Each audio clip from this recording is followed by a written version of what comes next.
everyone, my name is Suzi Craig and I'm here with my stepdaughter Camden Robertson, and we are going to make homemade ramen for the ELS virtual cooking challenge. So we have all the ingredients here. We're going to modify some things, but just so you know what you need a cooking pot. Obviously this is ours, but any large size cooking pot will do. You need a cookie sheet to roast some veggies, and the rest of the ingredients are over here. So we're using ramen that you've probably seen in most stores. We're just using the noodles though, so these seasoning packets we're not going to use because this is going to be a healthier version of ramen, this is also delicious, but we're just going to do ours a little bit differently. So we have garlic, ginger, scallions, carrots, broccoli, and then here are some of our key ingredients right here. So you need oil, and this you need mirin, which you can get at Asian grocery stores, and actually a lot of the regular grocery stores you can find this as well. And then soy sauce, key, and then veggie broth. So those are our main ingredients, and we're gonna get started now. Okay. So step one to make the broth is to combine the 4 key ingredients that you need for a very flavorful broth. Actually 5, including the veggie broth. But first you're gonna start with the ginger. So we're gonna peel off the outer edge of the ginger and then mince it up. And we're gonna use our minced garlic. You can also use fresh garlic. This just obviously takes a little bit more time. And then we're gonna add, once we get that stirring in the pot, we're gonna add our soy sauce, our mirin, and then obviously we started off with our oil, and then we're gonna add our veggie broth. All right, so let's go. We're gonna start chopping and get going.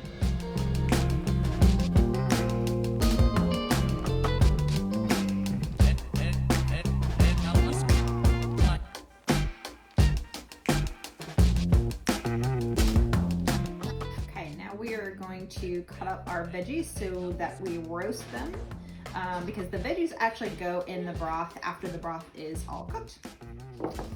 Okay, so now we're ready to make the broth. So with your pot on the stove, just get it going to like medium high, and gonna put our oil in. And so we use safflower oil, but you can use vegetable oil. Any oil will do. Make sure it has a high cook point. All right, and now we're gonna put our garlic and ginger in once this gets a little bit hot. We use a lot of ginger, as you'll see from the recipe. And we're gonna use our minced garlic today, but again, you can use fresh garlic, totally up to you.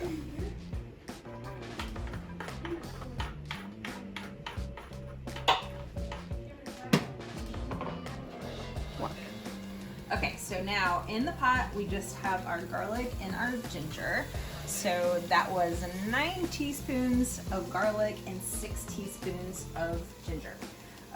Sounds like a really weird amount, and it's because I'm modifying a recipe that I've been using for years, and I just keep going with that amount. So we have that cooking, so you just want to get it just a couple of minutes so that the flavors really combine, and I can tell when it's ready when I smell the ginger and the garlic coming out, so it's really great. Now we're gonna add our mirin. As you can see, I ran out, so I had to run to my cabinet and I found this. So it's like a sweet kind of wine-ish liqueur, which, you know, I'm just showing it to you in case you want to use wine. So there's a bunch of recipes online to show what to do if you don't have mirin in your cabinet. And a lot of times it's just white wine with a little bit of sugar, or something like that. And then, so now we're gonna add our mirin and our soy sauce, and that is 9 tablespoons of soy sauce and 6 tablespoons of mirin, or whatever substitute you have. And now, if you're not a soy sauce fan, or if someone in your house is allergic to soy sauce, you can always use coconut aminos. And we can post what that is. That you can also find in most grocery stores. All right, so now we're just gonna cook this up, let this get a little bit bubbly so all the flavors combine, and then we'll move on to our next step. Okay, now we're gonna add our stock. So we're using veggie stock, but you can use chicken stock, you can use maybe sort of beef stock, but I would say to either veggie or chicken stock. So we're gonna use 4 cups of this, but we're going to add an extra 8 cups of water. You can use all veggie stock if you'd like. But to keep this within a budget, we're keeping just the 4 cups of the veggie stock. And then, so we're gonna add our 4 cups of broth to the broth, and then 8 cups of water. One thing we forgot to mention is we're making this for 5 people, so because we have a family of 5, so obviously you can modify it for a family of 4, but we're making it for 5 people. All right. Now we're just gonna let this boil, and then while this is boiling, we're gonna move on to getting our veggies in the oven. Okay, so now we're just gonna roast the veggies. So a little bit of oil, sprinkle it on. Again, any oil that you have is totally fine. Get those nice and covered. And then whatever you have in your cabinet for spices, we're just gonna use salt and pepper to keep it real simple. You wanna make sure if you are using spices that it doesn't, or that it does mix well with the ramen flavor. So try not to over spice these guys. Although it looks like I over peppered it, but that's all right. All right, so now we're just gonna make sure the oil gets on everything. And I ruined my nice little lineup of carrots, but that's okay. I'm gonna get them covered. And then we'll do the same with broccoli. And then we're gonna put it in our oven, which has been preheating at 400. We usually use the oven pretty hot so that they can toast really fast. Okay? Okay, so the broth is cooking and the veggies are roasting, and while we wait for those to be finished, we're going to slice our scallions. So these don't go in the broth or with the veggies, but they're just for a nice, delicious flavor for the topping when we put the bowls together.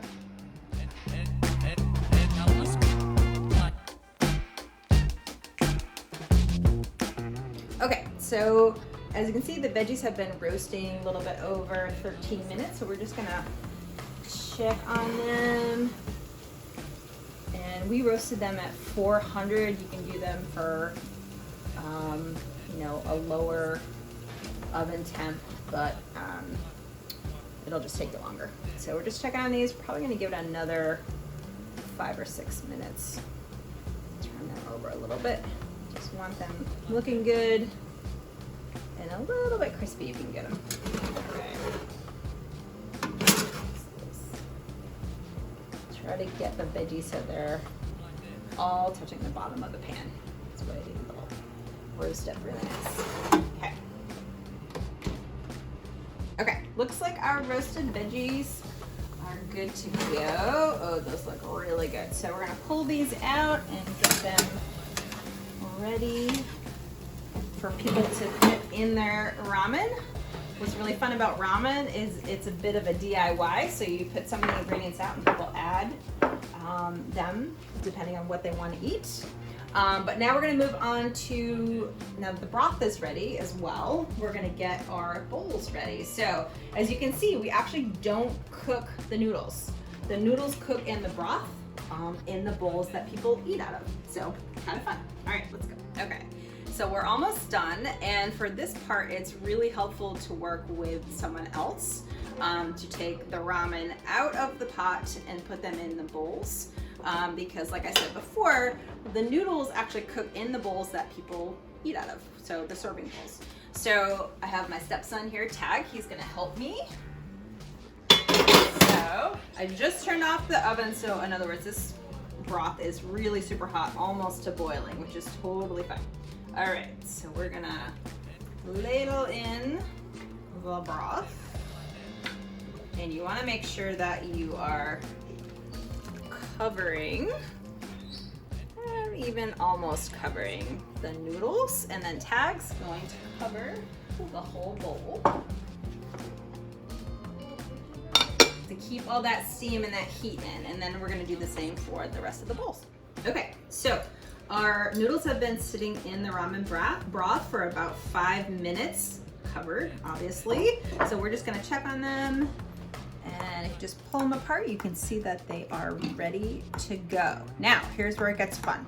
So we have a couple of ingredients here, the ones that we've been working on this whole time. So some scallions you can add, and then we have broccoli, and then